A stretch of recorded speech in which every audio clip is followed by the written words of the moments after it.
quels sont les développements à venir.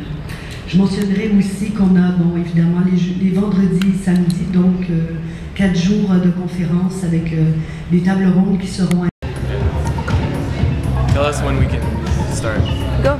Okay. So Alex, you were telling me a little bit about the blog before. Like, what did you like the most about the conference? I think it's really interesting, the whole blog aspect to the festival, because not only is it like a very much emerging theme in terms of media and reappropriating the technology, but that they're not just sort of like discussing the fact that it's happening and highlighting it, but they're actually inviting us to participate in it, which I think really shows just how immersive the whole the blog aspect is. Ce qui est très intéressant de ce dispositif par rapport à la pièce que vous venez voir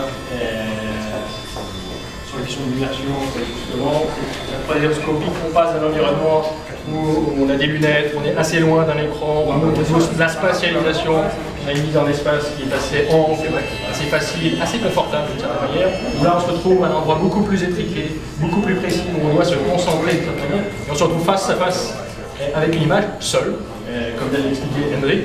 On n'est plus dans une salle de cinéma comme à côté, on est dans un autre espace, dans une autre confrontation avec soi-même.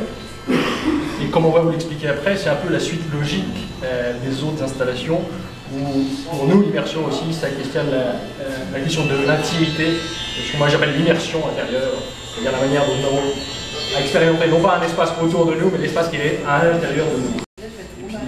Ah oui, c'est ça, on va mettre une chaise, elle est un peu basse celle-là, on va essayer quand même.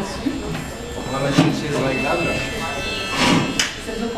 Ça dure 4 minutes. Donc, puis on va, pendant que les gens voilà, continuer, nous, on va continuer le parcours avec... Dans l'Europe, Grégory, ça quelque part. Nicolas, j'ai rapidement parlé du truc, c'est vraiment très tard. juste pour dire... Ce que j'ai fait seulement, j'ai pris des séquences de cinéma qu'on connaît tous et je les ai transformées, entre autres avec des technologies internet. Là, c'est juste les sous-titres de Casablanca qui sont traduits en temps réel sur Flickr. Donc en fin de compte, les mots vont faire des requêtes dans Flickr et traduisent avec des photographies qui se trouvent déjà sur Internet.